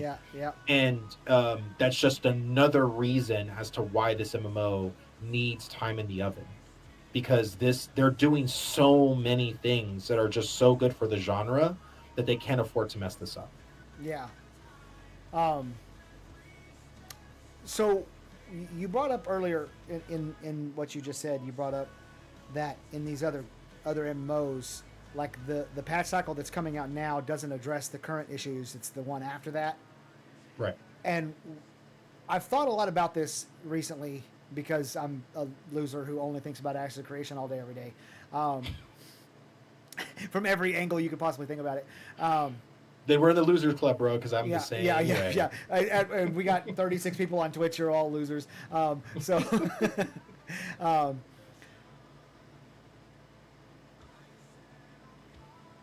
we are so used to slow development and slow patching and slow fixing of things in MMOs that already exist because they don't have the size of the staff of Intrepid. They build the MMO, hire, release the MMO, fire. Maintenance staff. They might hire a few extra people and bring in a few more people, maybe 10 or 20 or whatever, whenever they're getting an expansion to come out or whatever. But they just are constantly working on expansion all year long or whatever. I was thinking about this. Something we as a entire, every MMO enthusiast, something we've never experienced before is patch cycles with a gigantic development staff. Right. We've never experienced. We don't know how fast they could spool stuff up. They might be spitting stuff out at so fast we can barely keep up with it. Right. Because we've never experienced this. I mean, like, I think SWTOR. It's been a while, and I may be wrong by this. I think I heard that it's 12 people at SWTOR. 12. God. The entire staff is 12 fucking people. I bet you World of Warcraft it's 60. Oh no, it's way more than 60. Is it? Way more. Way more. Like okay. 300. Really? Yep. The reason why WoW's terrible at feedback is because they don't play their own game. And okay, the corporate maybe I'm wrong. bureaucracy Maybe there are massive teams. I just wouldn't have thought that WoW's would have been that big. I remember a while back having a conversation WoW's with is somebody, huge. and they were 250 art hires. Oh my god. Oh, Yeah, that's- WoW is a huge team. It's Okay. really big. But Okay. their problem That's is they don't play ridiculous. their own game. So Okay. I didn't know that. I was having a conversation with somebody a while back, and they were going over how many people were hired at each of these studios in control of these games, and it was like most of them were less than 40, and then some of them it was really bad, like SWTOR at 12. And I remember just being flabbergasted by SWTOR at 12. But then I think about the rate of their content, rate shit comes out, and I'm like, oh yeah, there's a reason why there was 2.5 years in between raids. We got one raid in 2.5 years. yeah. So, okay, there you go. Ulrich says that's the problem. Lots of MMOs, they don't play their own game. And there's no doubt about that. Did you guys see the developers at Blizzard play Diablo 4? The people that worked on Diablo 4, did you see them play Diablo 4? No. Damn. That was hard to watch. And they released that video on their own channel. I was surprised. So Like, Jesus. they're not good at it, is what you're saying? Barely knew how to No. play? No. It was sad. It was really sad. But again, that just goes to show why Steven is very much in their hiring process of hiring people with not only gaming experience, but passionate MMO developers. Right. Because they understand the product. When you don't understand the product and you're just good at a job, you're not going to care about the end user. You're there to do the job. You don't care about the end user. You just want to make sure it works. You just want to make sure you filled out your end of the content. And whatever content you're doing, whether it's fun to you or not, it doesn't matter because you don't play the game. You're just there. You're thinking it's going to be fun for these other people that, that play the game because you yourself go home and don't even play it. That's why Steven hires the way he does, because these people are passionate about MMOs. And again, I hope that these developers from Intrepid are very quick as far as the reiteration process. When there's something of an issue where we're all in agreement with that this sucks, right? Yeah. Like this ability sucks or this thing sucks. Like how, do we have to suffer for 3 months in order for it to be changed? Or can there be a faster turnaround, for that? That's kind of the question that I've always had. Right. No, I'm definitely hoping for a faster turnaround on a lot of things, especially because we're doing it's the testing thing. Like we're not playing this game as you pointed out earlier. We're not playing. We will be playing, and I'm sure there will be days where we will log on and they will not have any specific testing that they're asking us to do. They're just saying, "Hey, find bugs, find the seams in the world," and we'll just go out and we'll just play and we'll have a good time and it'll be fun. But there will be days where it's actually testing, and when we test. And when we give feedback, what feedback are they listening to? Are they changing every time the wind blows and somebody says, hey, I don't like this, or they change it, and then the other side says, oh no, I don't like the new way, and they change it back? Like what feedback are they listening to, and then how fast are they able to come in and change things for us? Dr. Burns pointed out earlier that the WoW devs are working on 5 games. Are they? I mean, they canceled their survival game, so that's not happening anymore. When you said that they have hundreds, were you meaning Blizzard or were you meaning World of Warcraft? No, the WoW team is in its team, hundreds, okay. and also Diablo's team is also very massive as well. Okay. Like their team is huge. And then someone else said that the video of them playing was a joke. The D4 thing was a joke. The D4 thing was a joke. Like the video, it sounds like they were trying to say the video. Yeah, the video was a joke. Yeah, it was totally like Asmongold reacted to it. Okay. It was like, what the heck is going on? Like, are these the people making the game? And this is when Diablo 4, I think this was very early. Like, it was like still season 1. It was just terrible. And again, it just goes to show you, these are the people making your games, guys. Like, this is why I don't have faith in AAA anymore, because they are just trying so... to PvP was a joke. Hey, but at least he has the right mindset. The only difference is with these AAA studios is they don't have the right mindset. Their mindset is on money. Yeah. Their mindset is on these corporate, quarterly sheets to entice their shareholders and their C-suite people, and not you, the gamer. Yeah, that's what they're passionate about, not you. Yeah, and I've been like screaming that from the mountaintops. The lack of a publisher is the single best thing about Ashes of Creation. Absolutely. The number one best thing, and there are great. The node system is incredible. Steven himself is incredible, and a big driver in why people like the game and follow it and all that stuff. But the lack of a publisher, the lack of somebody saying, "Well, WoW has this system, so you have to have that system." Well, yeah, look at the 2 examples. Oh, I'm sorry. Go ahead. Someone. I was just gonna hammer the point home. But yes, that's the biggest thing, is that lack of a publisher. Yeah, I mean, the 2 biggest hindrances that I can think of right now is Wayfinder. Asmongold had one of the Wayfinder developers on, and it was because of their publisher as to why they had a lot of issues for their launch. And then Helldivers, with Sony being its publisher, we all know the issues that Helldivers experienced. Yep. Like I'm telling you, publishers, like, all they're trying to do is crank out people to their platforms to make money. And again, I understand that from a company standpoint, right? Every company wants to make money. But there is, I think, a way where the consumer wins and the company wins. And there's also a way where the company wins and the gamers lose. Yeah. And we've been very much used to the latter and not the former. So. John just said, Narc called Steven out and said if the desert biome is in at the start, he would shave his beard. And Steven replied that he'd better have his scissors ready. Yep, I saw that. So Steven saying that the Sand Squall Desert will be in for the start of Alpha 2? Yeah, I think there was like a stream, like streams ago, when he gave like a basic breakdown of like how many biomes are going to be available at the start of Alpha 2, and he mentioned like the Riverlands, Sand Squall Desert, the Badlands, the Tropics. I think he said the Dinskill Mountains, like basically a lot of the areas that are right near the Riverlands, basically. Yeah. He said like about 5 biomes are going to be available. Now, as if that's still in the docket or not, who knows? But that's the last time he mentioned. That's why I'm really waiting for them to give that kind of blog post. What did you think of the state of the Sand Squall Desert and what they showed of us in the Midnight Magic update? I mean, we really didn't see much. I know people were kind of dooming it. I know Narc was dooming it because it's like, look, we don't even have a mini map and stuff like that. But again, if you look, I've always been, testing alphas and stuff like that in WoW. And most of the time when you go to a new area and the mini map is basically blank, it's not because it's not done. It's because the art for it just hasn't been done. You know what I mean? So yeah. I think the lack of a mini map is a poor example as to why it's not finished.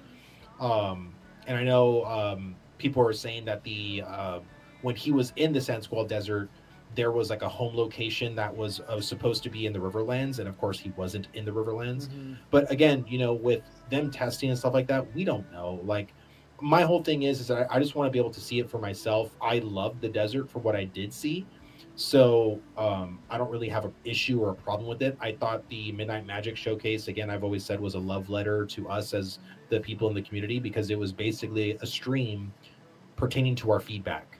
Right. You know, everything they showed in that Midnight Magic was all relating to us, and what we have said were issues. And this was a stream that says, hey, we fixed those issues. How do you like the way we fixed it? Right. Right. Um, before I have a kind of a out there like wild ass question that I prepared for you to go towards the end of this thing, just to like, you know, spitball and have some fun. But Okay. I'm wondering what you think of. I'm gonna call this the Narc model, but it's not really a knock on Narc. That's not. I just he does this, I think, more than anyone else, at least publicly, on Okay. making stream, of like analyzing every frame of the live streams like it's the Zapruder film.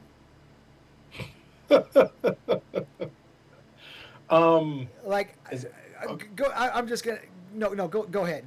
What do you think about that as like a practice in general, and not necessarily live streaming it or making videos on it like Narc does, but just as in general?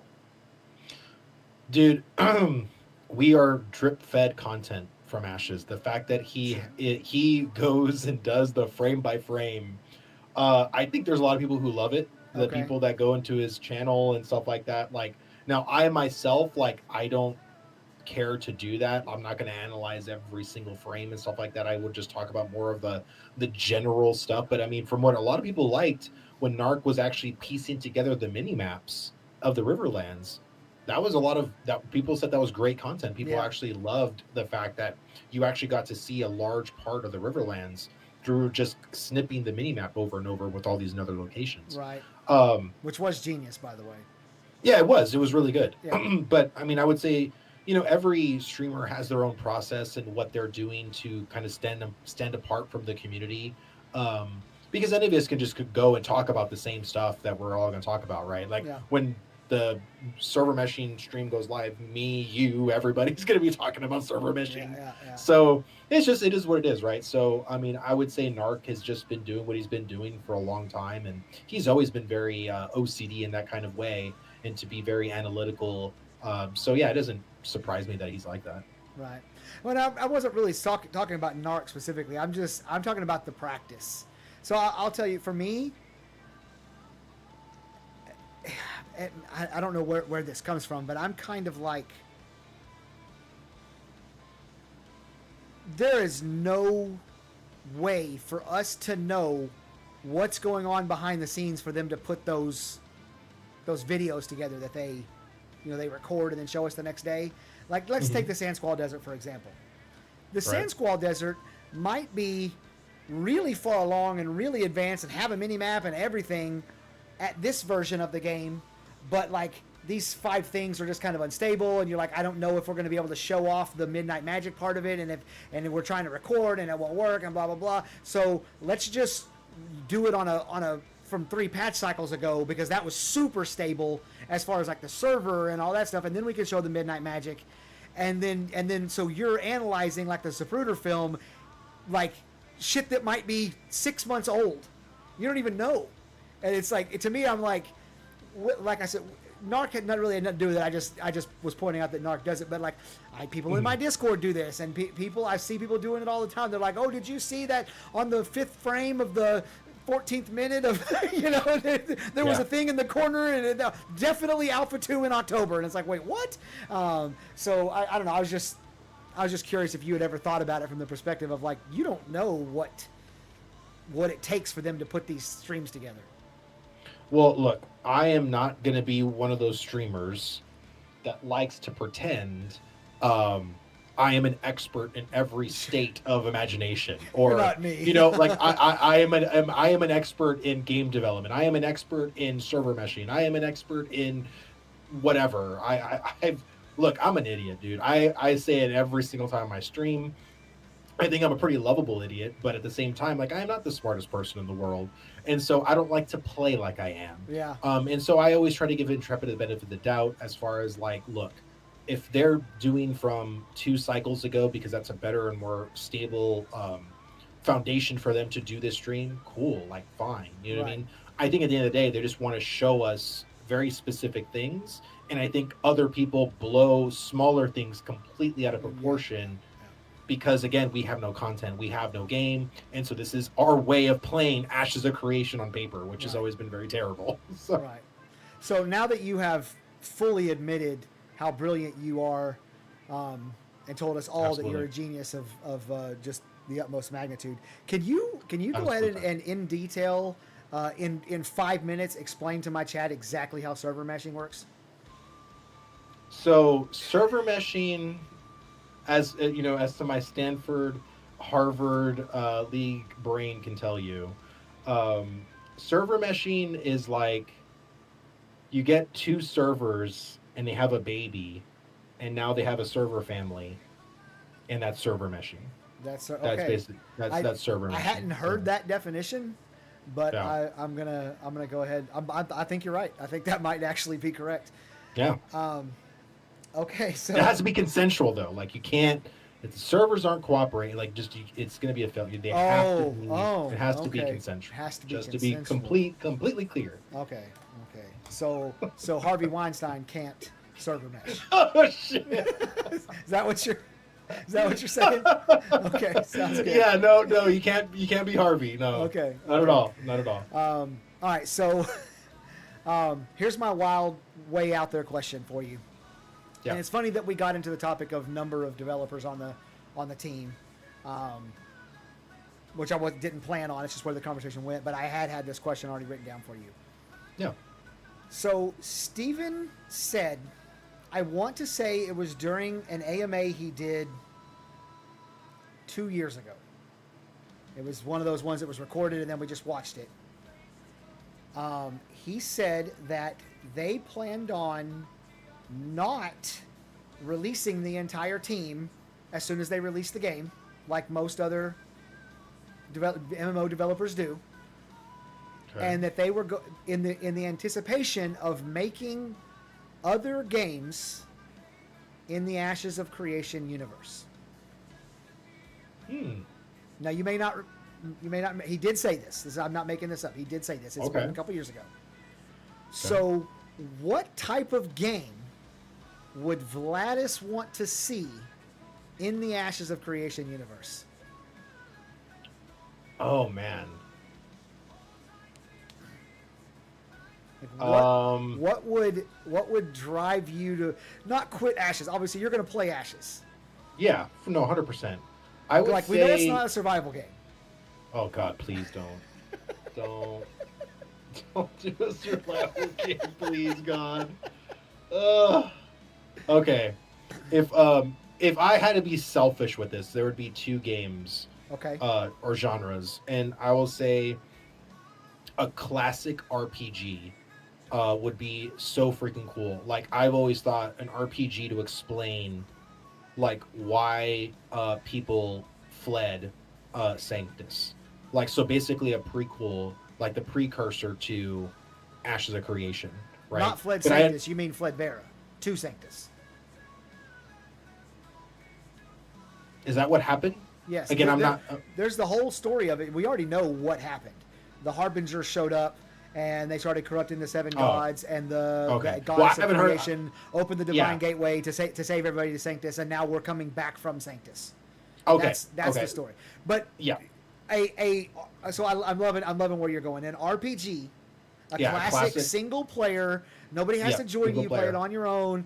Voice Yep. acted RPG, telling the story, the entire story of the fall of Vera and us leaving Vera and the corruption of the seven gods and all that stuff and the travel to Sanctus. Okay. Yeah. That's really good. Someone said in the chat, Dragon Age Ashes, basically. Yes, 100% that. 100% that. Dragon And Age again, I know Ashes. people would want more of like a Baldur's Gate 3 thing, but that's so much work. You know, I think I would just love a more story-centric game. Yep. And a classic RPG would definitely do that for me, and I would love that. Another game type that I've actually recently got into that I used to kind of not like, but I think I just played kind of poor examples of them, is an ARPG. Like I would also think if Intrepid can pull off like an ARPG similar to like Last Epoch, man, that would be really, really, really cool. Because again, I tried Path of Exile, I tried, other ARPGs and Diablo and stuff like that, and um, I think ARPGs are kind of cool. I think they're very much hamster wheelie, like you have to be in for the grind kind of Yeah, thing. yeah, yeah. But I think with some of the abilities and the classes and stuff like that, I think you can also tell a really cool story with an ARPG as well. And so that would also be kind of cool. And you wouldn't take too long to make an ARPG. I mean, it could take a long time, but it just depends. So those are my two. Okay, so an ARPG, and then a classic RPG, Yeah. like somebody said, Dragon Age. Yeah. That's really good. Magic Pipe Magnificent said they could do a 4X like Civilization.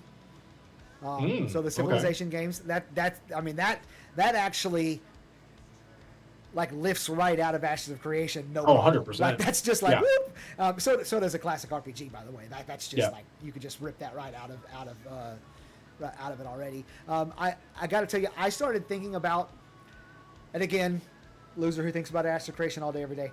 Trying to think of what you could do with the crazy Mendelian genetics. Animal husbandry system, like some type of a racing game or something with animals. I never could really get it down to like this would be a cool game, but that was definitely one of the things that. Well, look, that I was I'll thinking. I'll say this: if there's not racetracks in Ashes, what are you guys doing? Like Intrepid, put racetracks in Ashes. Like I think that would be really, really, really cool. And again, even if they don't put in official racetracks or whatever, I honestly feel if there is going to be mounts with like higher degrees of like speed and cornering and all this other stuff, I think that's going to be really cool player created content right there. It's like, hey, we're all going to start here. This is the path we're going to take to loop around. Yeah. That would be really, really, really cool. But yeah, I think the fact that mounts and stuff like that in Ashes, especially because of animal husbandry, it's going to be very similar to where you're going to have completely different speeds. Like, let's say the max cap is like 50% speed increase, and that's like the fastest it can possibly be. And so you have certain mounts that are like 43%, and then you have some of your server that's like 47%. You're like, oh my God, like that's freaking crazy. Like I haven't seen someone 47% speed, so it's like stuff like that, right? But it's like there's certain trade-offs, right? So even though they have really fast speed, it's like their cornering sucks, or slowing them down sucks. The acceleration sucks. So yeah. yes, Yeah. so it's like that kind of stuff would be really, really cool as far as racing though. So even though you do see someone with 47% speed, well, they end up losing because their cornering isn't good, or their deceleration isn't good, or there's other parts about it that just would make it not the best racing horse in that particular racetrack that they created, or whatever the case was. But yeah, 100%, like they should actually have that in Ashes, in my opinion. That shouldn't be a separate game. I've been saying for a while now that every stage 5 node on the map, because the Metropolis ones I think is too small. There's not enough of them, is what I mean. But every stage 5 node on the map, and I mean, we don't know how many that'll be, but I'm going to say probably 20, 15 maybe, should have either an arena where players can sign up to basically duel each other, and people in the city can pay to go in and sit around the arena and watch. That money goes to the node. And then there'd be betting and gambling on the dueling. Right. Or an arena where the local animal husbandry people make animals that they're trying to breed like the nastiest stats into to have players go fight. Same thing, people can pay money to go inside, watch, and bet on the results, so that's generating money for the node. Or, like you said, a racetrack inside of it where the local animal husbandrists are trying to make the racers the best, fastest animals to get around the track the fastest. Now that'd be pretty cool. Super high level, and every time I tell this little story, I always want to end with the caveat of like, not at launch, No scope creep. Don't blame me for scope creep. I don't want this shit at launch. This is an expansion. This could come Or out. major patch. Or a major patch. This could come out later at launch. I want there to be just exactly what they promised and nothing more. But what do you think about that? If there was, if you're depending on node type, like you had one of those three, maybe you could add a fourth type that way for the fourth node type.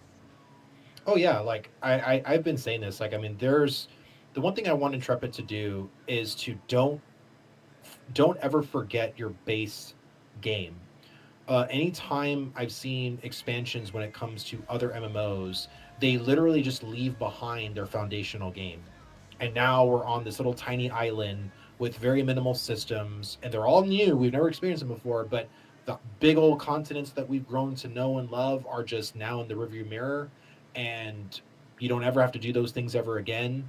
Like, please, Intrepid, like, and I don't think they will. Like, just understand the foundational systems and where you can improve them, where you can, add these additions to, because there's so many systems in Ashes that you can just add these really nice additions to just make them even more full and even more rememberable, like 5-10 years down the road.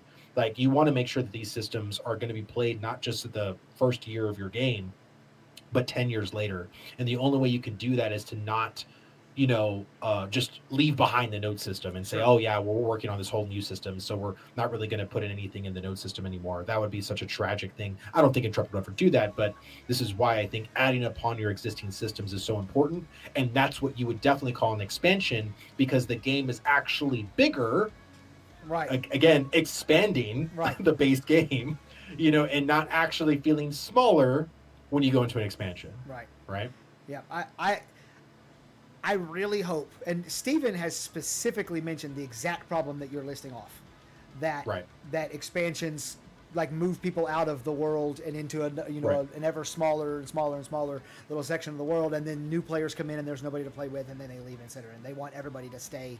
Put your headset mic down. Oh. Is my head? Is this mic working? It shouldn't be. Somebody said earlier you sounded muffled. Is it better when he put his mic? Yeah. We did the whole thing, the whole show. When you went into Ninja, did you sound the same to you? No, I'm looking right now at my mic in is my Elgato, which is this mic. This mic. Not this mic. Yeah. That's why some people are saying you sound weird. You sound great in my end. So you see how my light is red? It's muted. So I don't understand why my voice is not good. Yeah, you sound great in my and you sound great in my headset. Okay, I'm sorry, Vale. I don't know what's going on, dude. Maybe restart Twitch or something. I hear two of them. That's interesting. No one else has said that the entire time that they hear two of you. Well, I mean, the show's almost over now. There's no point in fixing it now. But I'm going to look into this. I'm tomorrow. So sorry. I think it's probably my fault. So I'm gonna you know what I'm gonna do? I'm going to contact Roar tomorrow, and get the lessons from Roar on how to get the audio done right. Oh, Planendorf came in at the end. Okay, so let's do a brief recap for Planendorf, because we talked weapon combos and basic attacks at the beginning of the stream. Right. And we do need to kind of recap it for everyone else as well. So restart the stream. Planendorf is here. Both of us kind of feel like the basic attack system with the weapon combos feel very disconnected from the abilities of the game. Like you're having to choose between using abilities or using the weapon combo, because if you just swing twice, you're not getting that final effect on the combo and getting the effect at the end of it. And so it's like doing these combos and then doing abilities and then doing combos and then doing abilities, and it's like a back and forth kind of thing. And so we're obviously we're going to let y'all cook. We're very curious where it's going, and if it's going to have Well, I guess what we kind of came to is that that's a very rotational thing, and a rotational thing is a very PvE thing, and it's a very like WoW and WoW clone thing, and Ashes of Creation is trying to get away from all of that. So that may be intentional, but that's more or less what the kind of the conclusion we came to after we had about a 45-minute discussion on the kind of back and forth on what we were seeing and what we felt. Vladis, do you want to add anything to that? Yeah, I mean, I just I feel like I just want to play the Alpha 2 first, but I just want to see more weapon talents actually incentivize the seamless integration of main archetype abilities into basic attacks. And so far, I'm only seeing like critical strike and stuff that doesn't really seem that advantageous to weave in. Like if there was, as an example, if your basic attack, if it goes like fireball, fireball, and you go, and instead of doing the beam, you can hit Cataclysm, and now Cataclysm has like a 10% increase, in your damage, right? Something that actually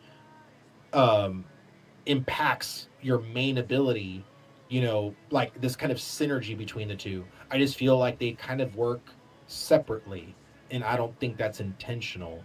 I hope that's not intentional for them to feel like like two separate systems. I want them to feel very much integrated together. Yeah, I agree with that. Planendorf, I will say that I was thinking, and I don't know how this would work, and there's a lot of factors into it, but if you used an ability and then used left click one time, like one basic attack, and then an ability, and then a basic attack, and then an ability, and then a basic attack. But every time you did that and only used one ability in between basic attacks, it effectively works as a combo, and that would kind of integrate them into one thing. I don't know how feasible that is. It's just something I would throw out there. Dr. Burns says, my guess is they'll add CDR to weapon combo chains. Cooldown reduction, yes. And I think there's one cooldown reduction already in the wand weapon chain. So definitely some of that would definitely help. And then the big question of whenever you're supposed to get the big bonus at the end of your combo on the last hit, do you only have to land the last hit, or do you have to land every hit leading up, or do you have to land like the last 2 or 3 hits? Like how many of the hits do you have to land, or is it just the last hit? And if it is the last hit, is the meta going to be to stand there and swing 3 times, knowing that your 4th one is your last hit, and then turn and hit the guy that you want to hit, and that way you hit to start combat. I mean, I'm being clear, to start combat. You swing 3 times to as you're on your way in to attack him, you swing 3 times, knowing that the 4th one will be the first one that hits, and that's the one that confers the status effect, and now he's stunned with the first hit he gets hit by or whatever.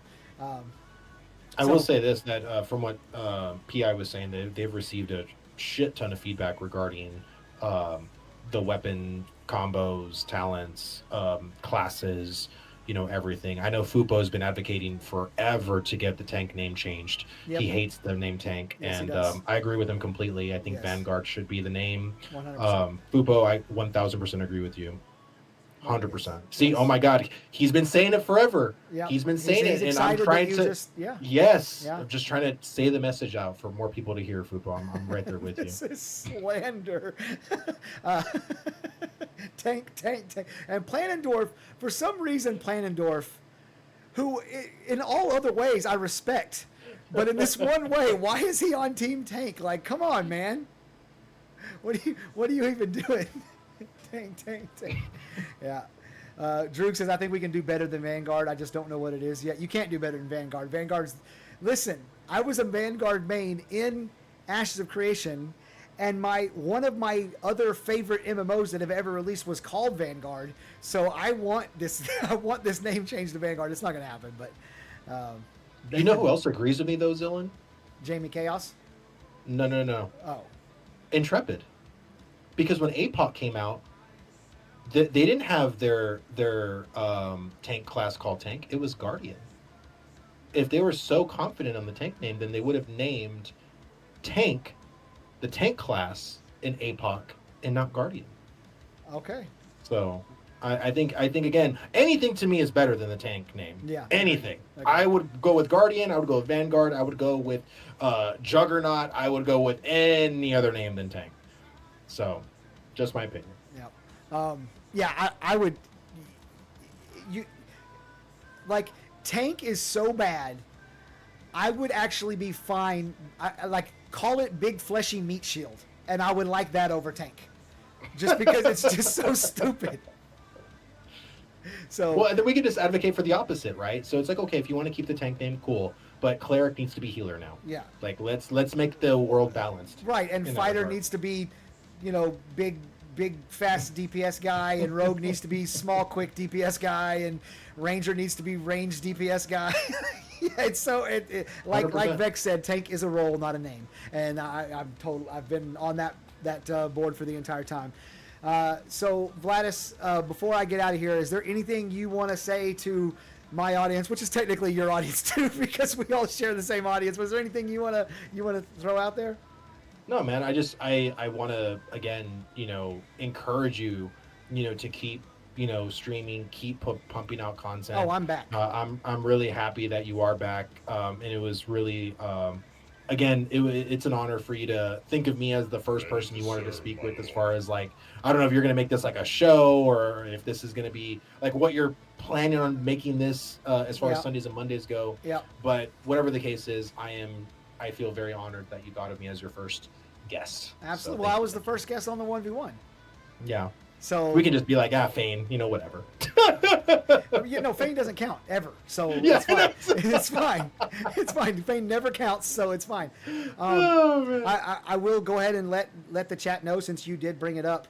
My intention for right now is every Sunday and Monday night I'm going to go live with a guest, and we're going to have a topic, something that specific that we're going to talk about. We may have to go way back to find old topics.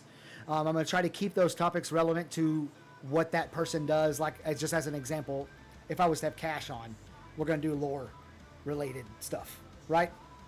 From the Lore Forged. So Sunday and Monday is going to be a guest, and that those will be evening time streams, 7-8 o'clock, and then 1 o'clock Central Time on PM on Wednesday and Thursday. I'll be going live, and it'll be just me, and we'll just be talking about just whatever is relevant and whatever we feel like talking about.